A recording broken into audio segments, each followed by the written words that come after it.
Ladies and gentlemen, warmly welcome to all of you on your very own show, The Happy Place. As we already promised कि हम हर एक नए episode में एक नए guest के साथ और एक नए टॉपिक के साथ आपकी खिदमत में हाजिर होते हैं। आज का बेसिकली जो टॉपिक है वो भी बहुत ही इंटरेस्टिंग है और आज के जो हमारे मेहमान हैं वो भी बड़े ही इंटरेस्टिंग हैं। और अगर मैं ये कहूँ कि आज की जो पॉडकास्ट है इससे पहले हमने ऐसी कोई पॉडकास्ट की नहीं है तो ये भी गलत नहीं होगा।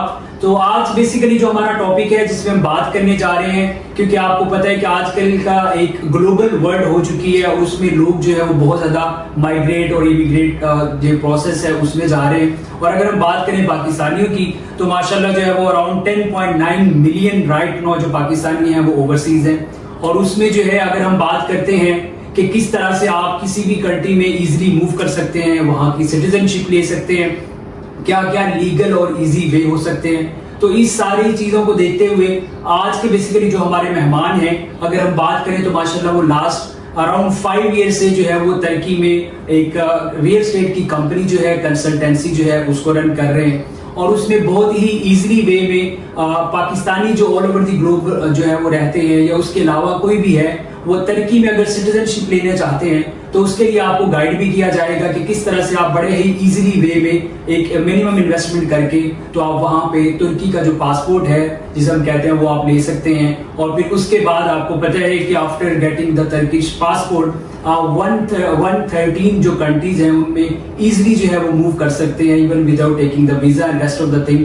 तो ये सारी चीज़ें देखने के लिए, डिटेल जानने के लिए हमारे साथ जो हमारे मुअज़्ज़ज़ मेहमान मौजूद हैं, मेरे उस्ताद भी हैं, टीचर भी हैं और सीईओ हैं मल्टी मुल्क प्रॉपर्टी कंसल्टेंसी के और तुर्की में काम करते हैं। इस्तांबुल में सर का ऑफिस है। सर साजिद अली हैदर साहब, sir most welcome on this happy place show. हमारे लिए बड़ी ऑनर की बात है कि आप जो है वो तशरीफ़ लाएँ। आपसे बहुत सारे सवाल हैं, बड़े सारे टॉपिक हैं, लेकिन टाइम को मद्देनजर रखते हुए हम आपको गाहे बगाहे जो है वो तकलीफ के साथ सवाल भी पूछते रहेंगे।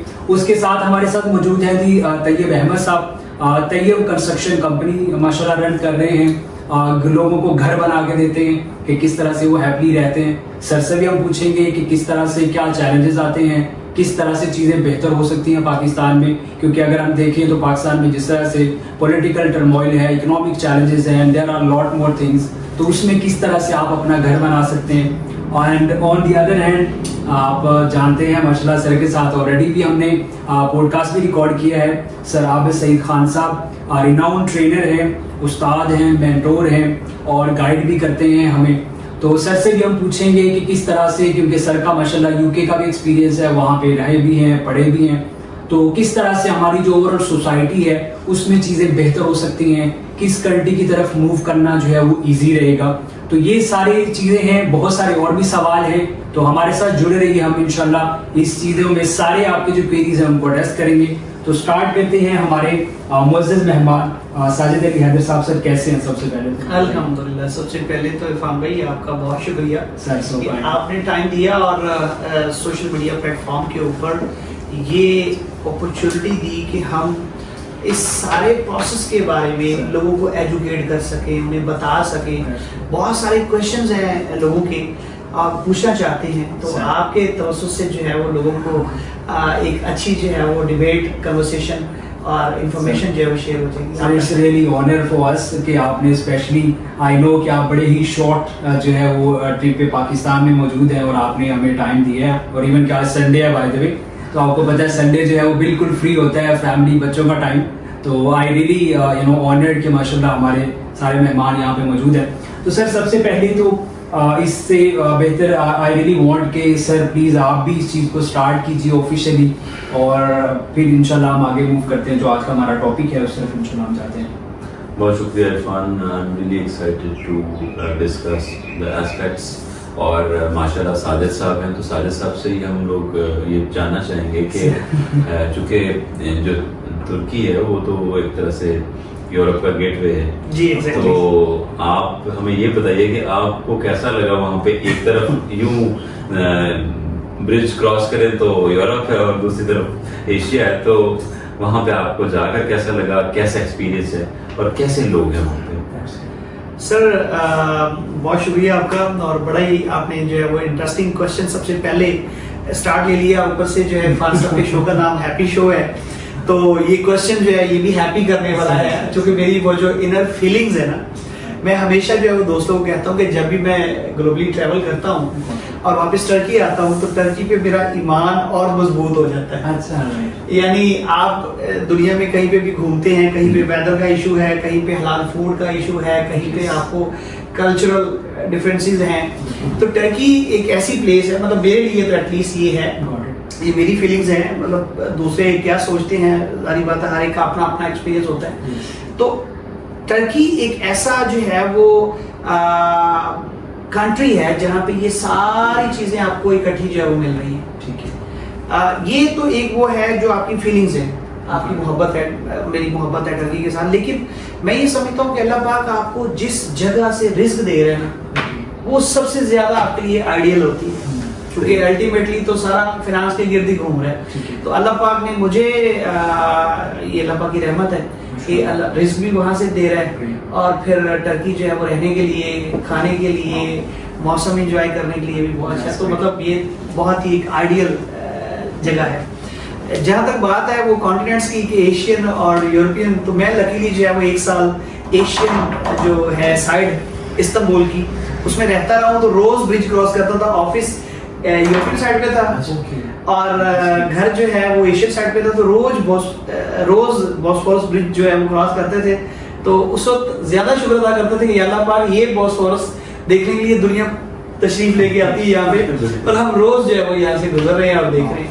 मैं भी अल्लाह की तौफीक के साथ 1-2 दफा उसे क्रॉस कर चुका हूँ। अच्छा, माशाल्लाह। चलिए जी, तो आपको कैसा लगा सर? बहुत अच्छा एक्सपीरियंस था, और दुनिया देख के जाहिर है इंसान सीखता भी है, बड़ा लर्न करता है, बड़ा अच्छा एक्सपीरियंस था sir. To go to travel is to go to school. Exactly. जब आप सफर पे जा रहे हैं तो आप तो मतलब सीख रहे हैं। एग्जैक्टली सीख रहे हैं। एग्जैक्टली। सर ये तो ऑनेस्टली मुझे लग रहा है मेरे लिए बड़ी चीज़ें टफ हो रही हैं, क्योंकि माशाल्लाह आप ऑथर भी हैं और एक कंपनी के सीईओ भी हैं और ट्रैवल भी करते हैं। जैसा कि अभी सर ने कहा है कि ट्रैवल जब आप जाते हैं तो लाइक आप सीखने जा रहे हैं। इवन के चाइनीज़ एक सेइंग भी है जिसमें वो कहते हैं कि travelling is like a university, तो आप उसमें बहुत सारी चीज़ें सीखते हैं। और सेम माशाल्लाह सर का भी बड़ा एक्सपोजर है, तो होपफुली कि ये जो है मेरे लिए थोड़ा सा इजी हो जाए। अच्छा सर, डेफिनेटली हम टॉपिक की तरफ जाते हैं। आजकल जिस तरह हम देखते हैं बहुत ट्रेंड है, पाकिस्तान में तो है ही है, और जितने भी हमारे डेवलपिंग कंट्रीज हैं, सब कॉन्टिनेंट की बात कर लें तो बहुत सारे लोग मूव करना चाहते हैं। तो पाकिस्तान में क्योंकि हमारा कल्चर उस तरह से है, हमारी रिलीजियस जो है वो सपोर्ट और वो सारी चीज़ें कुछ इस तरह से वैल्यूज़ हैं, तो बहुत सारे लोग मूव करना चाह रहे हैं। तो आए दिन हम देखते हैं कोई इंसिडेंट होता है, ग्रीक में होता है कोई समथिंग ना, तो पैसे भी बहुत ज़्यादा लगाते हैं बट वो सही लीगल वे नहीं होता। तो आप क्योंकि वहाँ पे टर्की में ये सारी फैसिलिटीज़, ये सारी कंसल्टेंसी, ये सारी गाइडेंस भी प्रोवाइड करते हैं, तो वो लोग जो अपनी फैमिली के साथ मूव होना चाह रहे हैं, तो सबसे पहले तो हमें बताइए कि बेसिकली ये टर्की सिटीजनशिप का जो एक प्रोग्राम है, जिसे जो है वो पासपोर्ट ले सकते हैं, सेकंड पासपोर्ट ले सकते हैं, वो बेसिकली एक सिंपली वर्ड्स में कि वो है क्या स्टेप्स हो सकते हैं, फिर उसके आगे हम फर्दर डेफिनेटली देखते हैं बात। इरफान भाई, मुझे सबसे अच्छा ये लगा कि आपका जो क्वेश्चन है ना, उसमें आपने स्टार्ट यहाँ से नहीं लिया, जैसा कि रूटीन में लिया तक। सर आपको पता है पाकिस्तान के हालात ऐसे हो गए हैं, लोग यहाँ से जा रहे हैं, यानी आप हमेशा जो है वो एक नेगेटिव एस्पेक्ट पाकिस्तान का प्रेजेंट कर रहे हैं। तो ये बड़ी अच्छी बात है कि आप पॉजिटिव वे भी क्वेश्चन कर रहे हैं, और इसका जो आंसर है वो भी पॉजिटिव ही है। आप जो पाकिस्तान से टर्की में, यूरोप में या other part of the world जहाँ पे भी मूव कर रहे हैं, तो आप एक्सपैंड कर रहे हैं। हर एक चाहता है कि मैं जो है वो पौंड में से निकल के समंदर में जो है वो जाऊं। वो आपकी बिजनेस एक्सपेंशन भी है, वो आपकी अब जो दुनिया इस वक्त ग्लोबल वर्ल्ड है, बिल्कुल ऐसे। तो अगर आप कहीं पे जा रहे हैं अपनी इन्वेस्टमेंट जो है करने के लिए, अपनी बिजनेस एक्सपेंशन के लिए, या एक दूसरी सोसाइटी के अंदर बच्चों की एजुकेशन के लिए, या लिविंग स्टैंडर्ड्स जो हैं उन्हें इम्प्रूव करने के लिए, तो ये बहुत अच्छी बात है। तो इसमें जरूरी नहीं है कि आप किसी को बुरा कह के अच्छे की तरफ जाएं। तो अच्छे की तरफ जाना वैसे ही एक इंसान का जो हक है। जहाँ तक बात है टर्की में डिफरेंट तरीके से लोग जो वो जाते हैं, जिन दोस्तों का आपने जिक्र किया, अनफॉर्चुनेटली उनका जो तरीकाकार है वो है कि अपनी जान का जो रिस्क है उसके ऊपर वो जा रहे हैं। तो हमारा मैं ये कहूँगा कि वो दोस्त अगर हमें देख रहे हैं इस वीडियो के अंदर तो वो ना देखें, क्योंकि हमारी कन्वर्सेशन उन लोगों के लिए है नहीं। और उनको सिर्फ रिक्वेस्ट करेंगे कि पॉजिटिव और लीगल और जेन्युइन रास्ते हैं, आप उनको अडॉप्ट करके वो ट्रैक ले सकते हैं। लेकिन हम अगर बात कर रहे हैं उन इन्वेस्टर्स की, उन बिजनेस कम्युनिटी की जो एक्सपेंशन करना चाहते हैं या सिटीजनशिप लेना चाहते हैं, या जिनके पास इतने फंड्स हैं कि वो वहाँ पे $400,000 जो कि मिनिमम थ्रेशोल्ड है सिटीजनशिप लेने के लिए, उनके पास अगर इतने एडिशनल फंड्स हैं तो उसका तरीका ये है कि आपको रियल एस्टेट में प्रॉपर्टी अंडर कंस्ट्रक्शन है, रेडी टू मूव है, कमर्शियल है, रेजिडेंशियल है, ऑफिस है, आप उसमें जो है वो इन्वेस्ट करेंगे और उसके बाद फिर एक प्रॉपर प्रोसेस है उसका, वो चूंकि फिर बहुत ज़्यादा लंबा हो जाएगा तो आप क्वेश्चन करेंगे, मैं आपसे करूँगा। वो फैमिली जो है उसके आपको सिटीजनशिप और पासपोर्ट मिल जाते हैं और अब उसके ऊपर फिर डिफरेंट जो है ना फेवर्स दी हुई है गवर्नमेंट ने कि आपको रहने की कंडीशन नहीं है, लैंग्वेज लर्न करने की कंडीशन नहीं है, फिर उसके लिए कोई खास आपको जो है डॉक्यूमेंटेशन की रिक्वायरमेंट नहीं है। सिंपल हमारे जो डॉक्यूमेंट्स हैं, passport, pictures, CNSC, birth certificate, family registration certificate, marriage registration certificate और police clearance certificate. Police clearance certificate इसलिए जरूरी है, कोई भी एक सोसाइटी से दूसरी सोसाइटी के अंदर मूव कर रहा है या एक मेहमान हमारे घर में आ रहा है, तो हमें सबसे पहले ये देखना है कि ये मेहमान कोई हार्म या कोई डेंजर तो नहीं है हमारे लिए, तो ये वो फैब्रिक फिल्टर आउट करने यस, तो वो एक पुलिस क्लियर सर्टिफिकेट के तौर पर वो ये वेरीफाई करते हैं कि ये जो दोस्त यहाँ पे आ रहे हैं, क्योंकि हमें सिर्फ फंड्स नहीं चाहिए, हमें हेल्दी सोसाइटी के लिए वो हेल्दी लोग चाहिए जो आके वैल्यू ऐड करें हमारी सोसाइटी के अंदर। तो आप नॉर्मली इसका जो गवर्नमेंट का टाइम है वो है 3 to 6 months, लेकिन अभी चूंकि वो एप्लीकेशन ज्यादा हैं तो अभी रफली जो है वो 12 months 14 months तक भी लग रहे हैं। लेकिन अच्छी चीज ये है कि आपकी प्रॉपर्टी बाइंग का जो प्रोसेस है वो मुकम्मल होने के बाद इमीडिएटली आपको रेजिडेंसी कार्ड मिल जाता है।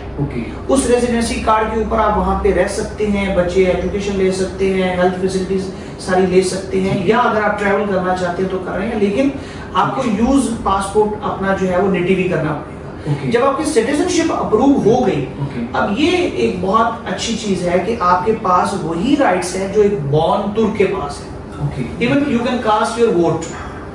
तो इससे मतलब बड़ी क्या चीज आपका एज ए नेटिव जो है कंसीडर। यस सर, आपने डेफिनेटली यहाँ पे 2-3 चीज़ें तो बड़ी क्लियर की हैं। एक तो वो हमारी सोसाइटी, वो लोग जो कि शायद उनके पास राइट गाइडेंस नहीं होती, तो उसमें वो फंड्स तो लगाते ही लगाते हैं, लेकिन अपनी जान का रिस्क भी लगा देते हैं। एक तो वो कम्युनिटी है, होपफुली इस चीज़ को देखें और अपने फंड्स को इस तरह से मैनेज करके, और अगर आप जाना चाह रहे हैं तो आप एक लीगल वे में जाते हैं। सेकेंडली आपने बात की है कि किस तरह से अगर आपके पास फंड्स हैं और एक ग्लोबल विलेज में हम रहते हैं, तो डेफिनेटली अगर आप एक पोजीशन पे हैं तो यू मस्ट वांट कि आप इससे भी ऊपर जाएं। एक कंट्री में गांव से लोग शहर आते हैं, शहर से फिर तो बड़ा अच्छा उसका वे है कि किस तरह से आप जाके तरक्की जो सिटीजनशिप है, पासपोर्ट ले सकते हैं। अच्छा, यहाँ पे कुछ चीज़ें अब ये आती हैं कि एक तो जिस आपने बताया कि $400K जो है वो आई थिंक मिनिमम इसकी इन्वेस्टमेंट रिक्वायरमेंट है।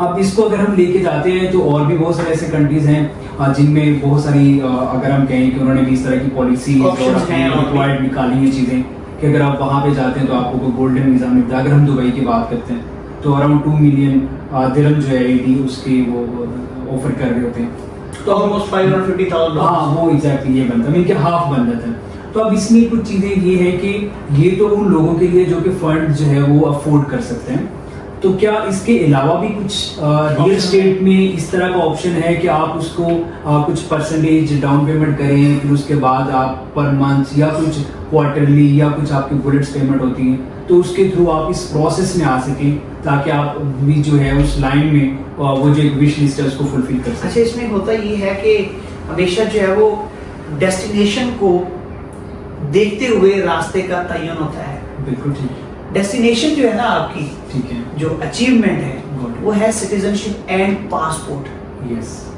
तो उसका रास्ता थोड़ा सा कठिन होगा क्योंकि आपको शहरियत मिल रही है।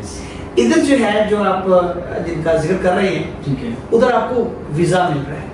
यस, वो चाहे गोल्डन है, सिल्वर है, जुबली है, हाँ, लेकिन उसका नाम वीजा है, बिल्कुल शहरियत नहीं है, ओके वो पासपोर्ट नहीं है, वो आपके पास as a citizen of that state rights की नहीं है अपॉर्चुनिटी, यहाँ पे है। तो यहाँ पे आपके पास ऑप्शंस हैं। जब आप वीजा के लिए जा रहे हैं, आप डाउन पेमेंट दें, प्रोसेसिंग करें और उसके बाद इंस्टॉलमेंट्स में जो है वो पे करते हैं। लेकिन चूंकि ये जो है वो आपकी अचीवमेंट बड़ी है, तो यहाँ पे फिर जो है डाउन पेमेंट वाली, इंस्टॉलमेंट वाली वो ऑप्शंस नहीं है। इन्वेस्टमेंट के लिए हैं कि आप डाउन पेमेंट देके इंस्टॉलमेंट पे आप करते जाएं, 3 इयर्स 4 इयर्स तक आपका पेमेंट प्लान 5 इयर्स तक भी मिल जाता है।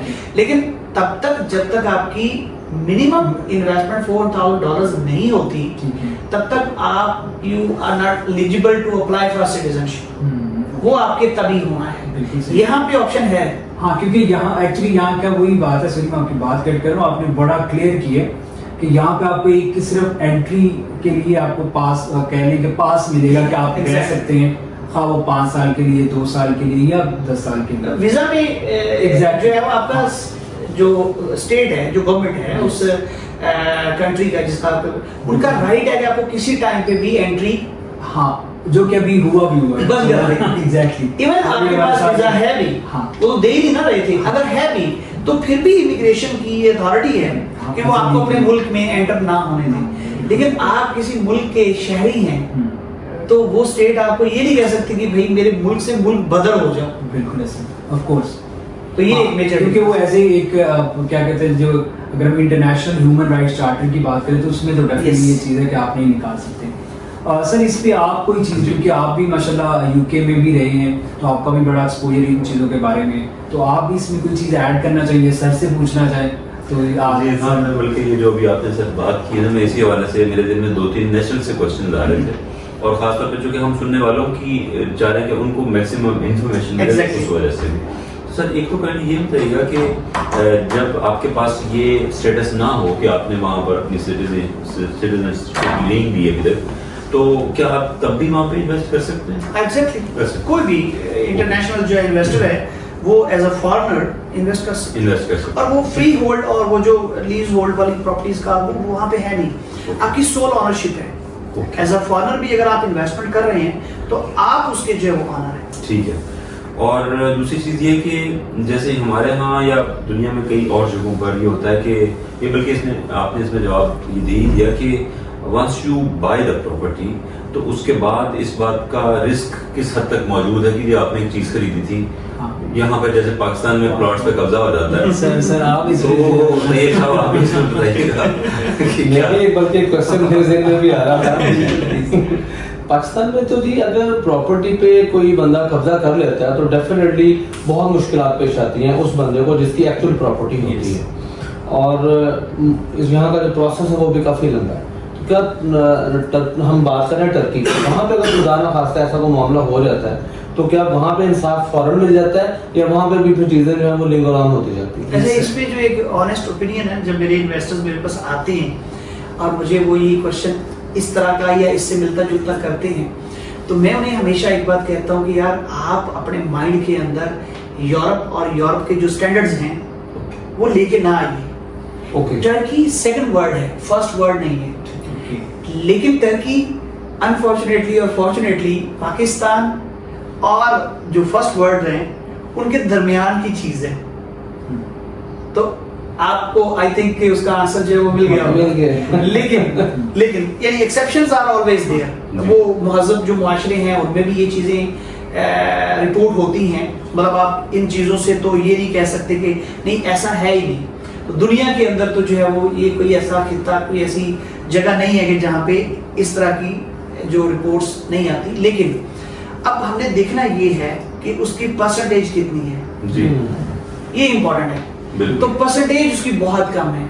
उसकी वजह क्या है कि सारा जो सिस्टम है वो सेंट्रलाइज्ड है, और वो सेंट्रलाइज्ड इस हद तक है कि आपके मोबाइल के अंदर है एक एप्लीकेशन है जिसे हम वहाँ पे ई दौलत, इंग्लिश में हम ई को वो ए बोलते हैं, ए दौलत एप्लीकेशन है जो कि आप हर शहरी की होती है, इवन बच्चों की जो है उनके पेरेंट्स के अंडर होती है।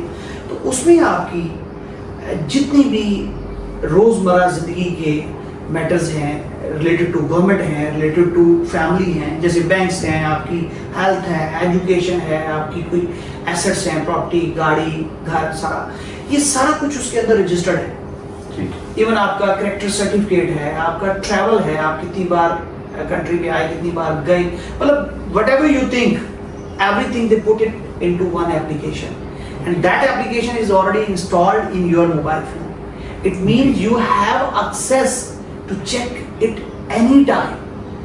तो उसमें फिर ये नहीं है। और फिर अगली जो बात है, लॉज है। कोई भी फॉर्मर प्रॉपर्टी बाय कर रहा है लैंड, और वो 3 साल के अंदर अगर कंस्ट्रक्शन नहीं कर रहा, तो ये स्टेट का राइट है कि वो वापस गवर्नमेंट को चली जाएगी। तो वो 3 साल के अंदर वो construct as a foreigner local के लिए ये कंडीशन जो है वो नहीं है। अब आ जाते हैं कि खुदा ना खास्ता अगर उसके ऊपर कोई वो कब्जा वब्जा, तो कब्जा बेसिकली जो है ये सारे मामला तब ज्यादा होते हैं जब डॉक्यूमेंटेशन के अंदर कॉम्प्लिकेशंस होते हैं, तो वहाँ पे ये कॉम्प्लिकेशन नहीं है। सिंपल आपका जो CNAC है, जो वहाँ का हम किमलिक बोलते हैं, वो आपने लिया, आप बायर हैं, आप सेलर हैं, आपने गवर्नमेंट की ऑफिशियल वेबसाइट के ऊपर अपॉइंटमेंट ली कि जी ये डॉक्यूमेंट्स हैं, मैं ऑनर हूँ, आपके रिकॉर्ड भी ये मौजूद है, तो हमने फिर से जो है वो पे कर दिए, ये हमकी रसीदें हैं, ये हमने अपलोड कर दी हैं, तो हम ये प्रॉपर्टी जो है वो एक से दूसरे के नाम पे ट्रांसफर कर रहे हैं। अब दोनों आप गए हैं, जो आपका ऑफिसर है उन्होंने दोनों की आइडेंटिटी चेक करनी है, सिस्टम में उनकी मौजूद है कि ऑनर एक्चुअल कौन है, और आपको 5 मिनट्स के अंदर उन्होंने आपसे सिग्नेचर ले लिए एक सिंगल डॉक्यूमेंट के ऊपर। 5 मिनट बाद उन्होंने आपको आपकी जो रजिस्ट्री है, इंतकाल है, या जिसे हम टाइटल डीड कहेंगे, एक पेपर वो आपको दे दिया जी कि ये आप ऑनर है। वो पेपर आपसे गुम हो गया है, नहीं है, उसकी कोई वैल्यू नहीं है, क्योंकि आपने अपने ई-दौलत में जाना है और उधर हर चीज जो पड़ी हुई है। तो जब सिस्टम ट्रांसपेरेंट हो जाता है ना, तो फिर ये जो वाकयात हैं ये बहुत हद तक कम हो जाता है। ये बड़ी अच्छी बात है कि सिस्टम वहाँ का बहुत ट्रांसपेरेंट है, तो ये फिर इन हालात में जो है ये चीजें कम हो जाती हैं। अच्छा, मेरा छोटा सा क्वेश्चन है, अगर एक बंदा यहाँ से मूव करना चाहता है, तो जिस तरह यहाँ पे वो कोई भी शख्स कोई एक लैंड ले लेता है, चाहे वो 10 मरला है, 1 कनाल है, व्हाट्सएवर जो भी है, तो क्या वहाँ पे भी बंदा लैंड लेके अपना घर बना सकता है, या वो किसी कमर्शियल प्रॉपर्टी में ही इन्वेस्ट कर सकता है, या वो कोई अपार्टमेंट ही खरीद सकता है? मतलब आसान है कि वो 5 मरला 10 मरला एक लैंड ले, उसके ऊपर अपनी मर्जी का घर डिजाइन करे और बना ले, क्या ऐसा मुमकिन है? इसमें पार्शली मुमकिन है, कंप्लीटली नहीं, पार्शली। नंबर 1 तो ये है कि हमें पहले ये देखना पड़ेगा कि वहाँ का जो लैंडस्केप है, जो इंफ्रास्ट्रक्चर है, क्या वो एक जैसा है? तो वो नहीं है। वहाँ पे जो अपार्टमेंट्स या फ्लैट्स जो हैं उनका कल्चर ज़्यादा है, हाई राइज का कल्चर ज़्यादा है, चूँकि हिली एरिया है, पहाड़ी इलाका है, पूरे का पूरा टर्की, और पहाड़ भी हर किस्म की हैं, मट्टी वाले भी हैं, पत्थर वाले भी हैं, ग्रीन भी हैं, ओवरऑल ग्रीन बहुत ज़्यादा है, तो बहुत खूबसूरत है। तो अब आप उस पहाड़ी इलाके के अंदर फिर जो है वो फ्लैट लैंड ना होने की वजह से जो घर बनाने वाली ऑप्शन है ना, वो लिमिटेड हो जाती है, और फिर आपको चूँकि जो सॉइल है स्ट्रॉन्ग है, तो आप हाई राइज भी जाएंगे तो आपको प्रॉब्लम नहीं है, तो आप कर सकते हैं ये काम। अब आ जाता है ये कि ये कितना इजी है या इसके लिए क्या पैरामीटर्स है। तो गवर्नमेंट ने हर एरिया के लिए रूल्स डिफाइन किए हुए हैं कि आपकी जो लैंड है, अगर उसकी विड्थ लेंथ इतनी है तो आप इतनी हाइट पे जा सकते हैं, ठीक है। अगर आपके पास लैंड जो है वो थोड़ी है, तो आप फिर हाइट भी उतनी ही रखेंगे, क्योंकि फाउंडेशन जितनी स्ट्रॉन्ग है उतना ही फिर आप ऊपर जा सकते हैं। और ये नहीं है कि आप अपनी मर्जी से कर लेंगे। जैसे हमारे यहाँ पे अगर हम लाहौर में बैठे हैं, तो LDA ने पैरामीटर सेट किए हुए हैं कि आपको मैक्सिमम 90 फीट पे जो वो जाना है, तो वहाँ पे मरले कनाल वो जरा नहीं है, वहाँ पे स्क्वायर मीटर्स चलते हैं, हमारे स्क्वायर फीट चलते हैं यहाँ पे पाकिस्तान में, तो वहाँ पे स्क्वायर मीटर चलते हैं। तो इतने स्क्वायर मीटर लैंड अगर आपके पास है, तो इस एरिया के अंदर जो आपके बाय लॉज हैं वो ये है कि आप इतनी विड्थ रखेंगे, इतनी हाइट रखेंगे, और फिर वो जो कंस्ट्रक्शन है उसकी क्वालिटी ये होगी, फिर उसकी सारी परमिशंस होंगी। तो जैसे यहाँ पे हम LDA से सारी अप्रूवल्स लेते हैं, या अगर हम बहरिया में बैठे हैं यहाँ से हमें कुछ सर्टिफिकेशन लेनी पड़ती है, तो उसके मुताबिक एरिया टू एरिया फिर वो डिफरेंट है, और फिर साइज और उसकी। अच्छा, मैं अगर इरफान साहब मैं भी एक और बात पूछना चाहूँगा, क्वालिटी और स्टैंडर्ड्स की बात की। अच्छा, जिस तरह से हम यहाँ पे घर बनाते हैं, तो हम भी यहाँ पे हमारी हत्तुल वसा कोशिश होती है कि क्वालिटी और स्टैंडर्ड्स को मद्देनजर रखा जाए, क्योंकि वो हमें सिर्फ घर नहीं बनाना बल्कि एक फैमिली ने अपने बच्चों के साथ अपना उनका मुस्तकबिल है वहाँ पे, उन्होंने ज़िंदगी गुजारनी है ताकि वो हैप्पीली वहाँ पे रह सकें। तो क्या टर्की में अगर कोई बंदा इस तरह से कंस्ट्रक्शन करता है, अपार्टमेंट तो चलिए एक साइड पे बहुत बड़ा प्रोजेक्ट है, अगर उसे किसी जगह पे मैदानी इलाके में किसी जगह पे जगह मिल जाती है तो वो घर बनाता है, तो क्या वहाँ पे भी क्वालिटी और स्टैंडर्ड्स को जो है वो मेंटेन रखा जाता है? और कोई ऐसा चेक एंड बैलेंस है, कोई तरीका है गवर्नमेंट का, जिस तरह हमारे ये बहरिया में खुद उनकी टीम्स आती हैं, वो स्ट्रक्चर चेक करती हैं और भी बहुत कुछ, तो क्या वहाँ पे भी ऐसा कोई प्रोसीजर है कि गवर्नमेंट लेवल पे कोई चेक करता हो या अपना सोसाइटी लेवल पे कोई चेक करता हो क्वालिटी को? यहाँ पे सर आप जो बहरिया की एग्जांपल दे रहे हैं ये तो एक एक्सेप्शन है, यानी बहरिया एक जनरल कंस्ट्रक्शन नहीं है, वो एक आपका स्टेट ऑफ द आर्ट एक सोसाइटी है, चाहे लाहौर में, इस्लामाबाद में, कराची में है। तो आप इसको अगर माइनस कर दें, इसके अलावा आप बहरिया से बाहर निकल के अगर आप घर बना रहे हैं तो आप जो क्वालिटी दे रहे हैं मटेरियल की, कंस्ट्रक्शन की, आपके माइंड के अंदर ये चीज़ है कि मुझे एक फैमिली यहाँ पे सेटल हो रही है तो उनको सबसे पहले सेफ्टी देनी है, सिक्योरिटी देनी है कि ये जो घर है ये मजबूत है, एक इंसानी जो पहुंच है उसके स्टेट उसको आके उस तरह नहीं देखेगी कि आपने कितना मसाला यूज किया, कितना रेट था, कितना सीमेंट था, कितनी बजरी थी, तो ये यहाँ पे नहीं है, लेकिन वहां पे है। वहां पे आपको परमिशंस नहीं मिलती, परमिशंस तो आपने ले ली क्योंकि परमिशंस के बाद आपने स्टार्ट करना, अब आपने स्टार्ट कर दिया तो वहां पे जो टाइटल डीड है जिसे हम रजिस्ट्री इंतकाल कहते हैं, वहां पे हम तापू बोलते हैं, वहां पे तापू की टाइटल डीड की स्टेजेस हैं।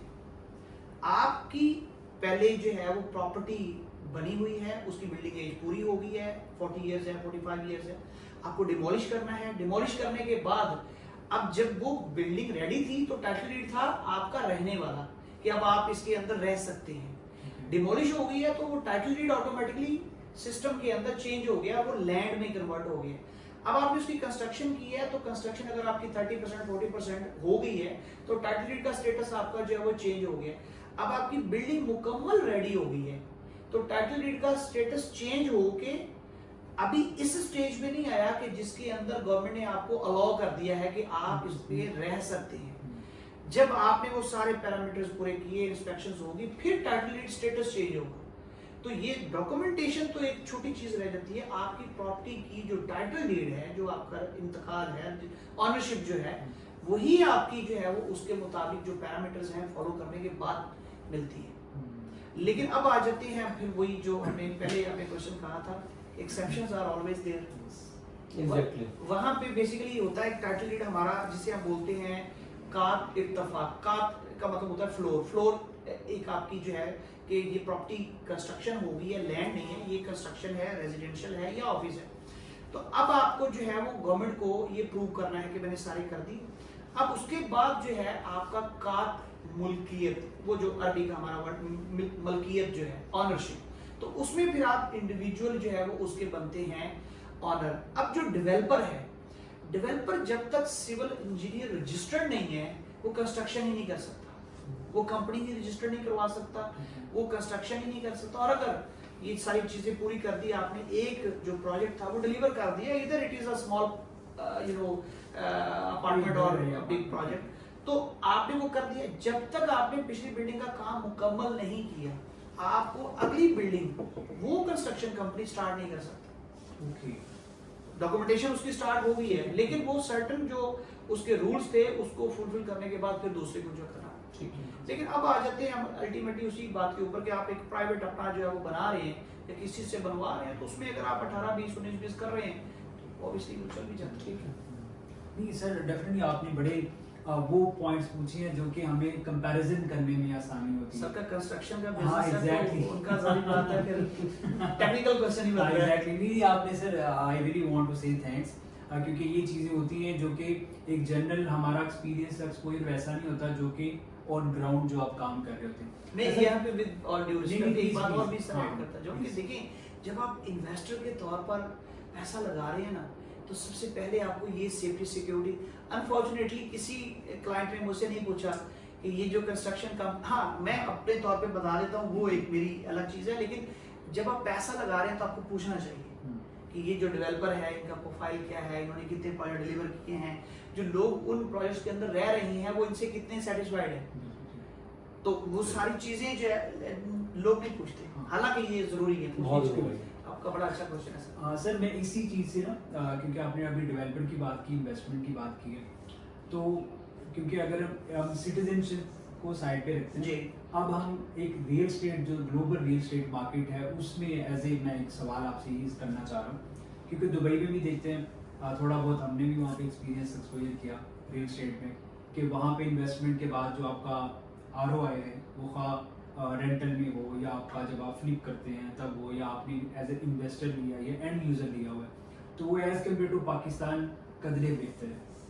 अब क्योंकि आप टर्की में काम करते हैं, तो अगर कोई एक इन्वेस्टमेंट जो बिजनेस पॉइंट ऑफ व्यू से लोग या पाकिस्तान में कर रहे हैं या कोई घर बनाते हैं या कोई भी हाई राइज बनाते हैं, तो अगर वो इस इन्वेस्टमेंट पर्पस के थ्रू वहाँ पे इन्वेस्टमेंट करते हैं तो क्या कुछ ROI जो है वो उसमें कुछ बेहतर है या कम है या क्या है, क्योंकि वहाँ की करेंसी डिफरेंट है, अगर हम उसको डॉलर में कन्वर्ट कर लेते तो और ज़्यादा हो जाता है। मैं आपको तो ये थोड़ा सा तीनों के ऊपर थोड़ा थोड़ा अपना जो प्लीज input है वो दूंगा। हम सबसे पहले अगर पाकिस्तान की बात करें तो मेरे एक क्लाइंट थे और उनके साथ हमारी बातचीत शुरू हो गई, तो सेम क्वेश्चन था कि क्या यहाँ पे रेंटल यील्ड है, क्या एप्रिसिएशन है, तो ओवरऑल ROI क्या मिलेगा। तो बात आ गई पाकिस्तान के ऊपर कि अच्छा पाकिस्तान में ये मिलता है, तो उनका एक प्लॉट था, हम उसकी एक अभी फिगर ले लेते हैं कि वो 1 करोड़ का उन्होंने बाय किया था।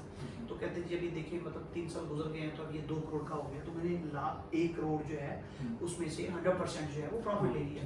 तो अब मुझे चूंकि उन्हें एक्सप्लेन करना था कि एक्चुअल एप्रिसिएशन या रिटर्न कहते किसी हैं, तो ये तो फर्जी है। तो मैंने कहा सर वो जो आपका 1 करोड़ का था 2 करोड़ का हो गया ना, वो आपका फायदा नहीं और नुकसान हो गया। तो कहते कैसे? मैंने कहा आपने 20 लाख रुपए लूज किए हैं उसमें से। कहते जी कैसे? मैंने कहा 1 करोड़ कमाने के बाद भी 20 लाख यस। नुकसान किया। अब ये भी आपके लिए भी थोड़ा वो लगा ना, That is वो strange. लगा। Strange. Yes. How is it possible? 1 1 crore की बाद- प्रॉपर्टी ली, 2 करोड़ की बिक रही है, हाँ। तो और फिर कैसे भी- लॉस 20 लाख का कर लिया? ये बेसिकली 1 करोड़ से जो 2 करोड़ पे आप गए ना, ये बेसिकली इन्फ्लेशन थी, अच्छा ये करेंसी डिवैल्यूएशन थी।